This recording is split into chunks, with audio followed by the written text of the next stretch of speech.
Little mini kitchen. তোমরা ready তো? চলো মিনি কুকিং শুরু করি। আজ আমি দেখাবো তোমাদের গ্রাম বাংলার ঐতিহ্যের মাটির চুলায় রান্না করা। আজ আমি রান্না করবো। প্রথমে ভাত রান্না করার জন্য হাঁড়ি থেকে একটু পানি নিয়ে এনেছিলাম পাতিলে। তো আমি চুলাটা জ্বালিয়ে নিয়েছিলাম, কারণ আমি চুলাটা জ্বালিয়ে নিতে ভুলে গেছিলাম, তার জন্য। আর তোমরা অবশ্যই জানবে আমি মোমবাতিতে রান্না করি, কারণ কেরোসিন তেলের কারণে ধোঁয়াগুলো ওড়ার কারণে হাতিলে নষ্ট করে ফেল। এরপর আমি ঢাকনাটা দিয়ে দিয়েছিলাম, বাগানটা দিয়ে রেখে দিয়েছিলাম। এরপর আমি আজকে লাউ শাক দিয়ে মাছের ঝোল করবার আলু দিব। আমি লাউ শাকগুলো কাটিয়ে রাখছিলাম। তোমরা আবার ভেবো না যে আমি এগুলো ধুয়ে নিয়ে, অবশ্যই আমি ধুয়ে রাখছিলাম আগে, যার কারণে এগুলো ফাঁসিয়ে ছিল আমার, ধুয়ে রাখছিলাম আমি। এটা ভেবো না এটা বড় দা হবে বা বুটি হবে না, এটা ছোট এমনি ছোট দা। এরপর আমি পানি গরম হয়ে গেছিল, চালগুলো দিয়ে দিয়েছিলাম, সবগুলো দিয়ে দিয়েছিলাম। আর আমি চালটুকু অনেকটা নিয়ে নিয়েছিলাম। চাল দেওয়ার পরে ঢাকনাটা দিয়ে দিয়েছি। এখন আমি দেখবো কখন রান্না হয়, মানে ভাতগুলো হয়ে যায়। এরপর আমি লাড়কি দিয়ে দিয়েছিলাম। হ্যাঁ, আমি মোমবাতির সাথে একটু ভিডিও সৌন্দর্যতার জন্য একটু চিকন বাসায় কুঞ্চি দিয়ে দিয়েছিলাম। এরপর আমি পেঁয়াজ কুচি করে রাখবো, পেঁয়াজগুলো রাখবো। পেঁয়াজ কুচি হওয়ার পরে আমি এগুলো ধুয়ে নেবো। এগুলো আমি পরে আমি ধুয়ে নিয়েছিলাম সব। আমি আমার মানে মিনি কিচেন বা বলো আমার এমনি রান্নাতে আমি সব কিছু আমি ধুয়ে নিয়ে আগে বা হাতটুকু আমি পর্যন্ত ধুয়ে নিয়ে পর আমি মরিচগুলো কেটে নেব। আমাদের কাছে ছোট ছোট মরিচগুলো পায়, এখনো পাকে নাই আর কি, ছোট ছোট তো আর কেমনে বা পাকবে। এরপর আমি সবুজ মরিচ একটু আসছিল, এরপর আবার সাদা একটা মরিচ আসছিল, দুইটাই মরিচ নিয়েছিলাম আমি জাস্ট যখন, যাতে এটা আমার ফার্স্ট ব্লগ মিনি কিচেনের, তার জন্য অনেক আনন্দ নিয়ে আমি গুলা। এরপর এরপর আমি একটু দুনিয়া পাতা আনছিলাম আর কি আমাদের। এরপর আমি আলু কেটে রাখছিলাম, আগে থেকে ধুয়ে রাখছিলাম। এরপরে আমি দেখবো এখন বাট হয়েছে কিনা, দেখি এখনো হয় নাই, এখনো বাপ উঠাইতেছে। ঢাকনা দিয়ে এখন আমি রেখে দিব। আগুন জ্বলতেছে না, দেখতেছে অনেক। আর আমার তুমি লিখেছেন প্রথম ছোটবেলায় খেয়েছিলাম ওগুলা দিয়ে। অবশ্যই তোমাদের মনে পড়বে ছোটবেলায় এগুলো স্মৃতি সাধারণত। আমি যখন এগুলো রান্না করতাম অবশ্যই বিশ্বাস করো তোমরা, উঠতে মন চাইছিল না। দেখো আমি কেটেছিলাম আলু, মরিচ, এরপর পেঁয়াজ, এরপরে এনে রাখছিলাম হলুদের গুঁড়া, মরিচের গুঁড়া, লবণ, আবার রসুনও ছিল। এখন আমি আবার উঠে দেখবো, ঢাকনা ফেলে দেখবো যে হয়েছে কিনা। ভাত উঠে দেখবো মানে চাউলগুলা, এখন দিকে চাউল এখনো হয় নাই।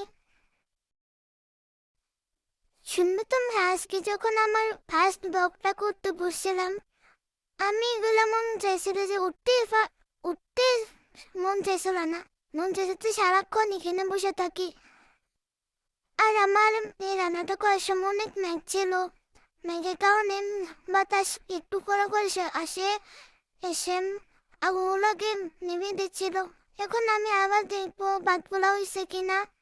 দেখতে এসে অনেক আগুন জ্বলতেছে, আমি বিশ্বাস করতে পারছিলাম না আমার ছোট্ট মিনি চুলাটাতে এত সুন্দর আগুন জ্বলবে। দেখো ভাতগুলোকে উঠিয়ে নিচ্ছে, দেখো ভাত হয়ে গেছে প্রায়।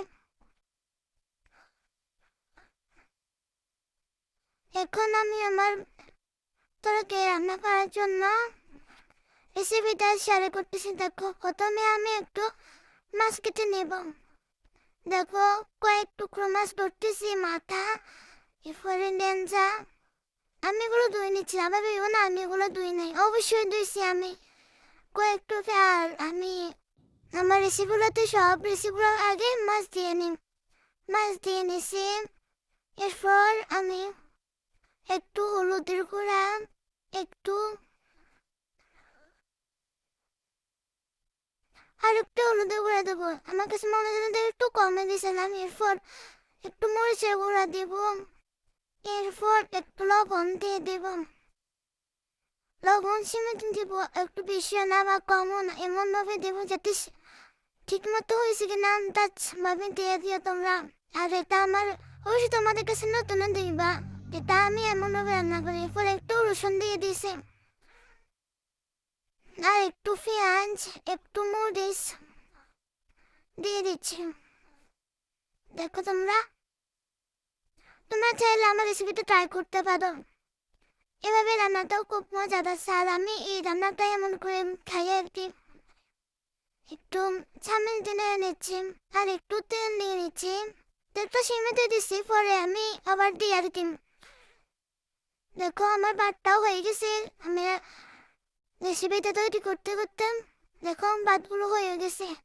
অনেকগুলো চাল দিয়ে দিয়েছিলাম আমি ফাইম, আর একটু বড় হলে পাতিলটা খুব ভালো হতো। এরপর আমি নামিয়ে নিচ্ছি, নামিয়ে নিয়ে আগুন যেটা আছে এই জন্য আমি আমার তরকারি পাতিলটা বসাই দিছি। এরপরে দেখো আমার ছোট্ট আমার মিনি মিনি দুটা নেকড়া, এগুলো নিয়ে আমি ভাতের থেকে ভাতটা নেড়িয়ে নিচ্ছি। দেখো আমার নেড়ানো হয়ে গেছে ভাত।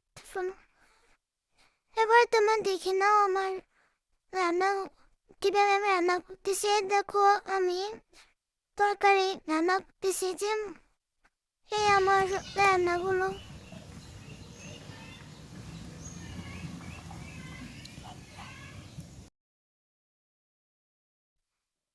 এবার আমি তরকারি পাতিলের থেকে ঢাকনাটা উঠিয়ে দেখবো দেখি হচ্ছে কি না।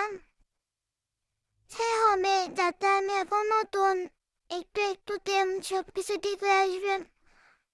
আর আগুনও চলতেছে ঠিক মতো ভাবে। আমি একটু অপেক্ষা করি, রান্নাটাও হয়ে আসবে আস্তে আস্তে। দেখো আমার রান্নাটা ফ্রাই হয়ে আসতেছে।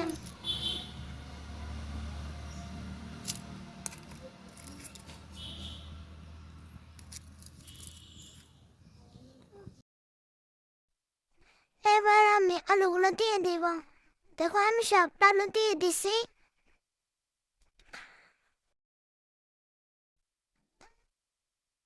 এবার ঢাকনাটা দিয়ে দেব, ঢাকনাটা দিয়ে আমি একটু অপেক্ষা করবি। এরপর আলুগুলো হয়েছিল একটু, তোমাদের দেখাই নেই। ভিডিওটা সম্পূর্ণ ভিডিও দেখাতে হলে অনেক বড় হয়ে যায়। এবার পাতাগুলো দিয়ে দিচ্ছি, আমি লাউ পাতা দিচ্ছি। লাউ পাতা দিয়ে আলু দিয়ে মাছের ঝোল করতেছি। এটা একটা আমার খুব ফেভারিট রান্না। দেখো হয়ে আসছে রান্নাটা। এই পাতাগুলো হয়ে গেছে, সিদ্ধ হয়ে গেছে পাতাগুলো আলু আর পাতা দিয়ে আর কি।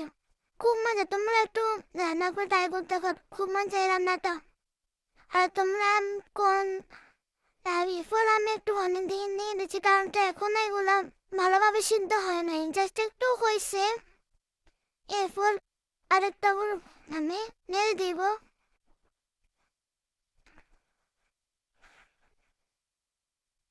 হ্যাঁ এরপরে দেখো আমার রান্নাটা হয়ে আসছে প্রায়।